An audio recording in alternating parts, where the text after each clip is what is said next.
Hello everyone, I hope you're all doing well. Apologies for the delay in getting this video out. I had intended on having it done by now, but I had to put a hold on it to read this book that was recently published by an Australian philosopher, Chris Letheby, called Philosophy of Psychedelics, so that I could submit a proposal for a commentary in a book symposium that's going to be published next year on that book, which I thought was a really good opportunity and was worth giving a shot. And as it turned out, this book was extremely informative and well argued anyway and helped me a lot with this video. I want to do videos quite frequently, but given how likely it is that I'm going to have things come up like this and be busy, I'm hoping for around one video a month. Although in between videos, I've been posting quotes and passages on my Instagram and Twitter from things that I've been reading that are related to philosophy and psychedelics and meditation, and then doing a bit of write-up about my thoughts on it and why I think it's interesting and important and relevant. So feel free to follow me over there at Lucas of Elusis to stay updated. Now, before I go any further with this channel and start talking about trip reports and how someone might safely use psychedelics and things like that, I want to address a very important question that can easily be overlooked when discussing psychedelics. And that question is, how do we responsibly discuss psychedelics? This is an extremely important question that's always lingering in the background of discussions on psychedelics, both as partly a nuisance due to our culture still being largely stuck in the framework of the drug war and having this stigma surrounding psychedelics, but also as a serious responsibility and a question concerning safe and informed use because of how powerful psychedelic drugs are. And as well as this question concerns the need to create a new cultural framework around the psychedelic experience. We can't just destroy the old, outdated cultural framework around psychedelics, or drugs in general for that matter. We need to create a new one to replace it. What do I mean by this? Well, by cultural framework, I mean how something is seen, valued, and understood within a particular culture. The current dominant cultural framework surrounding drugs is generally that they are bad, except the ones that are legal, and if you use them, you should keep quiet about it and feel guilty for enjoying them.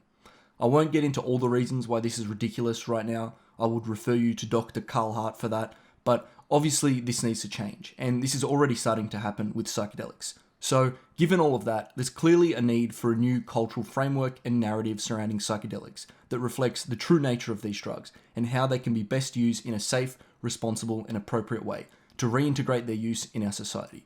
And that's what I'm going to be talking about in this video. So far, there's been a lot of movement in the right direction in clinical settings, mainly in psychedelic therapy in scientific studies, but there hasn't yet been a complete cultural consensus and shift in how we frame and discuss these compounds in our modern society.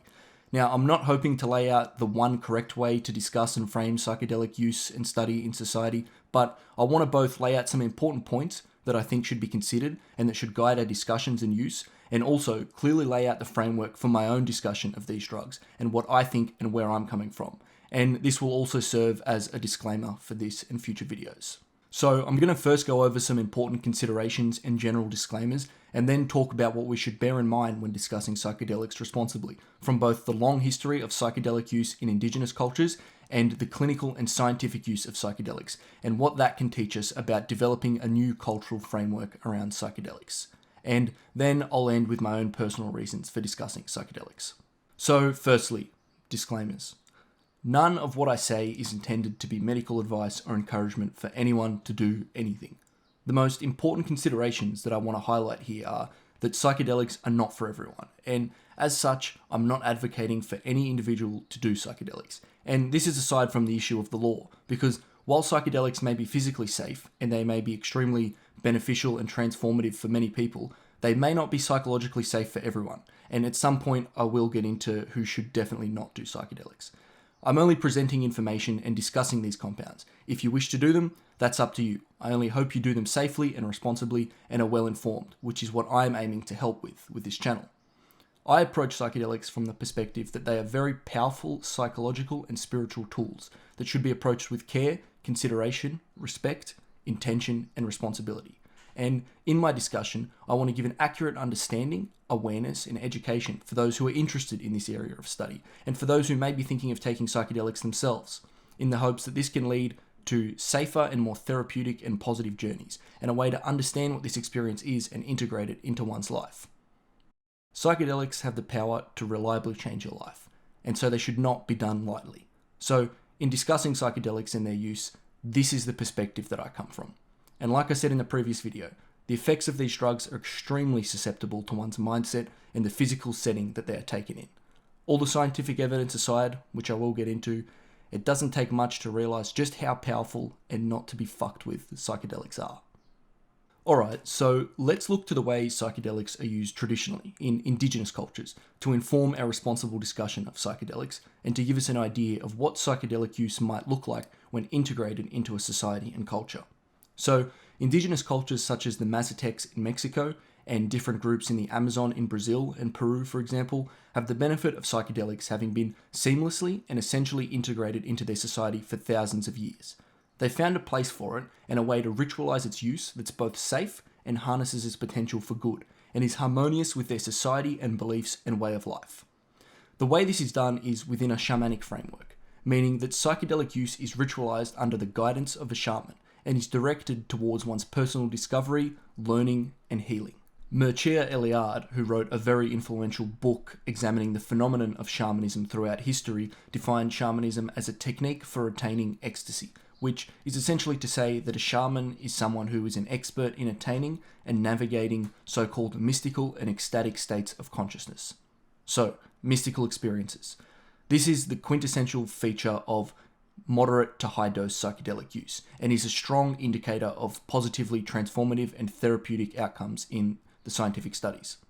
So, a mystical experience contains the following components: a sense of oneness and interconnectedness, or unity, a feeling of encountering the ultimate reality or truth, which is also called the noetic quality, a transcendence of space and time, ineffability or the failure of language to explain the experience, paradoxicality in how the experience feels, and a sense of sacredness and deep positivity or ecstasy.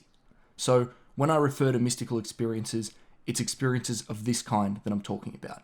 There's a lot to delve into here, but I'm not going to unpack this beyond the basics here so we can avoid straying too far from the topic at hand. So, it's no accident that every indigenous culture uses psychedelics in a broadly similar way. They all have a shaman, who, as I explained, is a person whose job it is to facilitate psychedelic experiences and rituals, and is highly experienced and in tune with these drugs and how they are best used, and the territory or landscape one inhabits during a trip as well. So, a shaman somewhat resembles what we would understand as a guide, though not entirely, which I'll get into soon. As you can imagine, tripping under the care of a shaman would make you feel very safe, and so in part takes care of your set and setting. So as well as having a shaman, all of these cultures use psychedelics as a way to understand greater truths about themselves, their connection to the world, and for spiritual learning and healing. And like I said in the last video, this accurately captures the nature of what these drugs can do. So it's clear that these shamanic cultures understand something very crucial to the responsible framing of psychedelic drugs, and that is to be safely used under the guidance or care of an expert and to contextualize this experience within an appropriate context of healing and self-understanding. Now, just a note here, I'm making no claims on the truth of any metaphysical beliefs or realizations that one may have under psychedelics, or those of the indigenous groups that use them either, for that matter. That's for everyone to figure out for themselves. The point I'm making here is that whatever view you hold, whether you think psychedelics work by transporting you to a sacred realm or by dissolving your sense of self and changing your neurochemistry, when done under the right settings, psychedelics are able to provide powerfully healing and spiritual experiences that give people an insight into their mind, their self, and their life that allows them to live more completely and happily. And these indigenous groups have figured out a way to do that. And it's for this reason that I look to the indigenous use of psychedelics to help frame our discussion in how we might integrate their safe and responsible use into our society according to how they are best used, so that we can access their potential to provide these profound experiences and minimize the potential harm associated with their irresponsible use. And to this point, we can look to how scientific studies and the clinical use of psychedelics have incorporated these and other key elements to provide further insight into how we can responsibly discuss and use psychedelics. And this can also give us an insight into what the path of reintegrating psychedelics into society might look like and is already beginning to look like. So this clinical approach was first developed in psychedelic research in the late 50s, but became especially developed in the studies from the 90s onwards when psychedelic research resumed, after it was made illegal in the late 60s after a lot of really promising early research. And I'm just going to point out here, psychedelics weren't made illegal because they were dangerous, even though this has been the general public perception. In fact, when used responsibly in conditions similar to those I'm going to be talking about that we see in clinical settings, they are very safe. Basically, the more irresponsibly they are used, the less safe that they are. The reason they were made illegal is because they were disruptive to the dominant cultural order, and because we did not have a framework to contain these powerful chemicals, or much of an understanding of them either, even less than we do now, and so their risks were greatly exaggerated, and this led to a bit of reckless discussion around the whole thing, without naming any names. Turn on, tune in, and drop out. I mean drop out of high school, drop out of college, drop out of graduate school, drop out of junior executive, drop out of senior executive, turn on, tune in, drop out. But in all seriousness, we can't blame Leary, and Michael Pollan talks about this a lot in his book, How to Change Your Mind, and points out the significant role of media and government propaganda against psychedelics in giving them this bad and dangerous image that they had for a while. But when used with a certain degree of responsibility, scientific evidence demonstrates that psychedelics are actually quite safe and can be quite beneficial, which is what I'm getting at in this video. And besides, Leary did advocate for the responsible use of psychedelics anyway, and had a lot of very wise and informative things to say about psychedelics. And without getting too much into free will yet, I think it's almost a deterministic truth that someone would have went around spreading the message and telling everyone that they need to trip and it's the solution to all the world's problems, even if it wasn't Leary. Psychedelics just lead themselves to this sort of behaviour, which I'm sure you may be familiar with, either with yourself or someone that you know. I mean, seriously, you put a charismatic psychology professor and LSD together in the 60s, and what can you expect to happen? I think that's just about inevitable when something as powerful and profound as LSD was unleashed on a very spiritually dormant culture who were then abruptly awoken. And think about it. If you've tripped before, you've almost certainly, at some point, felt like telling everyone you know that they should do it and that it's the greatest thing in the world. Or if you haven't tripped before, you've probably had someone tell you that. Well, I had a life-altering experience. I'll bite. I took LSD. I went on a trip. Of course you did. You should really try it. You have to. You love it, actually. So we shouldn't be too harsh on Leary, but now we have a second chance at getting this responsible discussion right. And before I move on, I just want to share a quote from Leary that I find quite clever. LSD is a drug which occasionally causes psychotic behaviour in people who have not taken it. Okay, so the way psychedelics are used in scientific studies, while different from indigenous use in many respects, maintains a lot of the key elements necessary in the responsible and effective use of psychedelics, and provides a framework for how they can be better understood, discussed, and integrated into our society in a way that makes sense for us. The current model for psychedelic use in modern Western society is based upon the clinical process, where psychedelics are used for therapeutic reasons in people with mental illnesses, in which they are extraordinarily and interestingly effective. But they also can and have been applied in scientific studies with mentally healthy people using psychedelics to enhance their lives. And it's this general protocol that can inform the responsible framing of psychedelic drugs in our society. I'm just going to note here though that this concerns the general discussion and integration of psychedelics into society, and so will largely focus on its guided and supported use where safety can be better assured. So I'm not going to discuss personal and individual use in this video, though it should go without saying that I'm definitely not against people using psychedelics outside of a clinical or shamanic setting, but that's just a different discussion altogether, and so I will do a separate video on that at some point. So I explained before, in the case of indigenous cultures, that responsibly discussing and integrating psychedelic use into society requires its intentional use under the care and guidance of an expert, and a contextualization of its use that relates to healing and self-understanding, suitable to the particular context of that culture.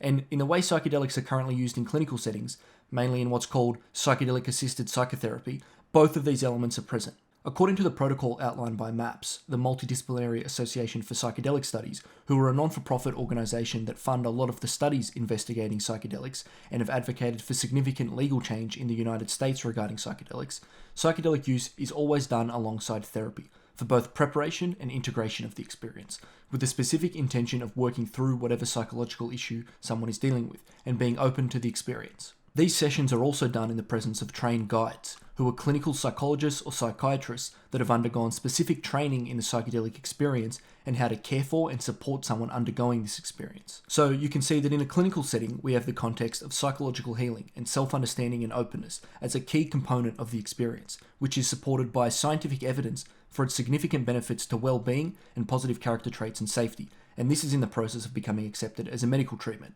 And we have trained guides that can facilitate this experience and provide help in making sense of and understanding the experience afterwards.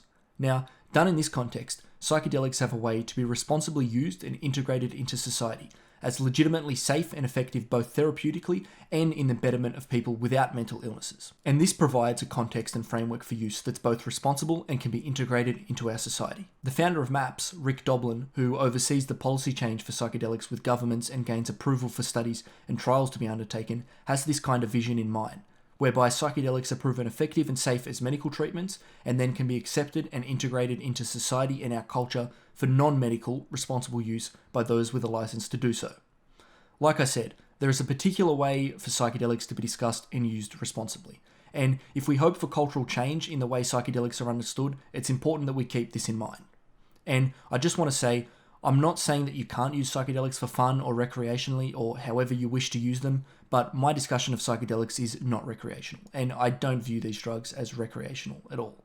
And keeping with the theme of responsibility, psychedelics, when used recreationally, have a much lower safety profile. Now, that wasn't a very simple or straightforward answer to the central question of this video, but as you've probably gathered by now, it rarely is when it comes to psychedelics. Everything I've discussed here are what I think are the most important considerations we ought to keep in mind when discussing psychedelics if we want to do so responsibly and safely, and if we want to have respect for the great power of these drugs. And this is especially so if we want to integrate a new framework for understanding psychedelics into society that reflects the truth and potential of psychedelics, and in a way that can be accepted by our culture. When I discuss psychedelics, I'm doing it with all of this in mind, and for three primary reasons that stems from my passion and love for the psychedelic experience. The first is for education and awareness surrounding the science, history, and use of psychedelics, both for myself and anyone else who is interested, in order to try to better understand and frame what we do know about psychedelics and develop a greater picture of understanding with this knowledge. Secondly, to further our understanding of psychedelics, which is pretty self-explanatory. And thirdly, in the pursuit of truth. I'm a philosopher, and I'm compelled to seek truth wherever it may lie. And it just so happens that psychedelics offer the promise of truth, especially about the self and the mind, that cannot be found elsewhere. Okay, so I hope that gives you a solid idea of what responsibly discussing psychedelics involves and what the process of integrating psychedelic use into society might look like, and as well as that, the framing of my perspective when discussing psychedelics. Now, before I finish, I'll just mention a few good resources that relate to what I've studied in this video. So there's Mircea Eliade's Shamanism that I talked about before, if you're interested in the history of shamanism, and the indigenous use of psychedelics relates to that anyway. There's the MAPS website, and really any podcast with Rick Doblin on it is really informative when it comes to the future of psychedelics in our society and the way that legal change is going right now. And for a really good overview of all the scientific evidence and the history of the scientific study of psychedelics, the book that I mentioned at the beginning of this video by Chris Letherby, Philosophy of Psychedelics, is an extremely good read. And as well as this, he gives a really solid philosophical account that's very scientifically informed on how exactly psychedelics work. And as well as this, I'll link a couple articles and videos in the description as usual. Also, feel free to follow me on Instagram and Twitter to stay updated. Like I said, I post things on there that I come across in my own research that I find very interesting and do a bit of a write-up about the topic in the caption, so you can check that out and have something psychedelic related to read in between my videos. I've also made these videos into a podcast after some suggestions, which should be available just about everywhere, so feel free to check that out too. As always, thank you again for watching and listening and being interested in this with me.